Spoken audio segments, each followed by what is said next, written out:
iš tikrųjų tai tolygu, nu, sakykime, kaip ir liaudies dainoms. Baltijos kelias yra tautos kūryba. Nesvarbu, kas ją pašaukė ten ar pakvietė į tą kūrybą, tačiau jis sukūrė tą liniją, grandinę, neįsivaizduojamą, net tik mintyse gal šiek tiek suvokia grandinę nuo Vilniaus, sakykime, iki Rygos. Ir man tas prisiminimas Baltijos kelio tai yra, nu, didžiausias man pačiam toks politinis ir poetinis išgyvenimas ir patirtis. Patirtis, kurios aš niekaip jau negaliu iš savęs išmesti.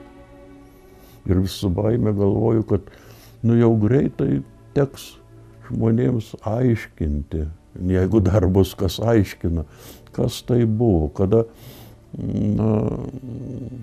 laisvė arba ten nepriklausomybė buvo susieta, suaugusi su moraliniais tautos principais.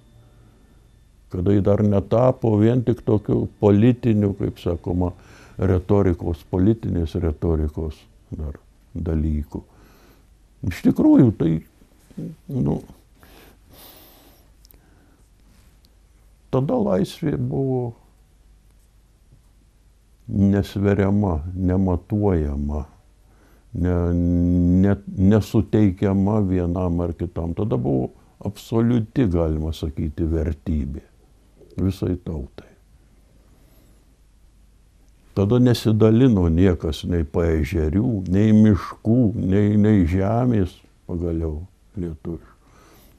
Ir nesigrūmė, aš neįsivaizdavau, kad kils tokios grumtynės dėl to lovio vadinamo valdžios.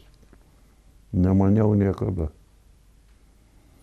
Ir tai, nu, aš nežinau, kaip tai paaiškinti. Turbūt tai yra besiformuojančios jaunos valstybės dar. Nu, toks. Jūs sakot, Baltijos kelias kaip liaudies kūryba, bet, nu, kaip sakom, pradžioje buvo žodis, tai... Nu, tai jis pakvietė į Baltijos kelią, tas žodis. Taip turėjo kilti idėja, kuri pasiutusiai greitai tapo kūnu. Tiesiog žaibiškai, tiesiog nesuvokiamai greitai. Taip, įkrito į gerai išpurentą dirvą grūdas tas. To, kad tai būtų šitaip visuotina, šitaip nu, pasiaukojančiai, sakykime, atsiduodančiai idėjai žmonių masės nebuvo dar mano atmintyje ir mūsų gyvenime.